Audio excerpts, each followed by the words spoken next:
So recently, in an interview, Tim Howard came out saying that there is probably an anti American bias in the English Premier League. So let's read what he said. If you're an American and you're playing in the Premier League, you better be good every day, not for a year, not for a game. Some people on the couch want to say the landscape changed for Americans. It has not. If you think Christian Pulisic did a brilliant job when he was called upon in that last Chelsea team, if he was Dutch or Italian or anything else, he'd still be in the team. He wouldn't be the first one pulled off the pitch. He wouldn't be a substitute. He's that good. He's showing that at Milan now. So as an American, it's tough. You have to prove it every day. So, is there some truth to this? I think there obviously is at least some truth to this. The fact of the matter is, even at the highest levels of the game, people have their preconceived biases, and these biases can be for nationality. There's a reason that we joke about things like the English tax, where English players always cost more for transfers because English players are valued more, even to other nationalities that are equally as good. And this goes in the opposite direction too. Certain nationalities just aren't sexy enough, so they're not valued as highly as they should be. And American is probably one of those. Now, here's the thing. This is where nuance comes into play. Are there examples of American players that have gone to a European club and just not performed, and because of this, they were benched or eventually sent on loan or even sold because of this? Absolutely. There are absolutely cases where the American player just frankly didn't perform, and it's not because they were American that they failed. However, with a case like Christian Pulisic, I am of the opinion he was unfairly treated at Chelsea.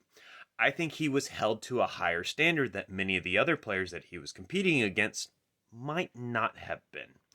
And this is why he was almost always in that last season in particular limited to being a substitute. And when he came on the pitch, I think he played at least just as well as his competition. It's just that he was never given that same opportunity or as much playing time to prove himself. And fortunately, so far in his career at AC Milan, he has been proving that he is a quality player. And I think that is proof that maybe he was mistreated. And we have other examples as well.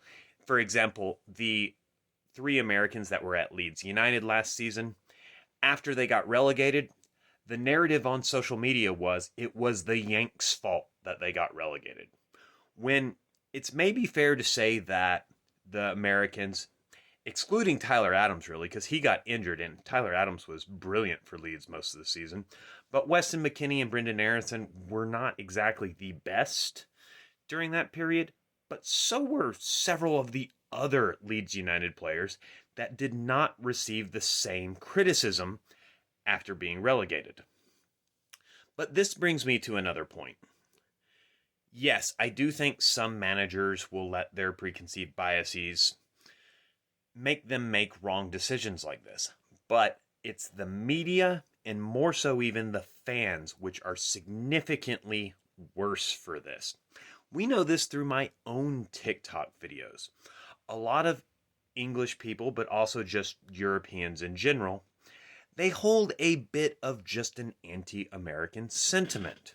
So, an American player or an American coach will be held on a much shorter leash than a European or even South American player or coach who's doing the same level of performance. They're much more likely to be ruthlessly critical towards the American, even when it's unfair, than they are to the European or even a South American. And I think the Leeds United example, but also Christian Pulisic, is a very good example of this.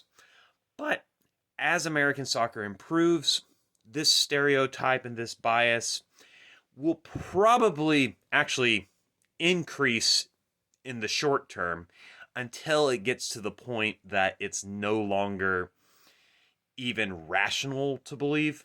But as American soccer keeps getting better, you're going to see that anti-American sentiment grow in certain people, and you're going to see it decrease in others. And it's going to get to the point to where eventually American players are so sought after because the USA national team is so good and MLS keeps producing top talents that the rational actors will start actually looking at Americans as one of those sexy and attractive nationalities and maybe even start overvaluing them.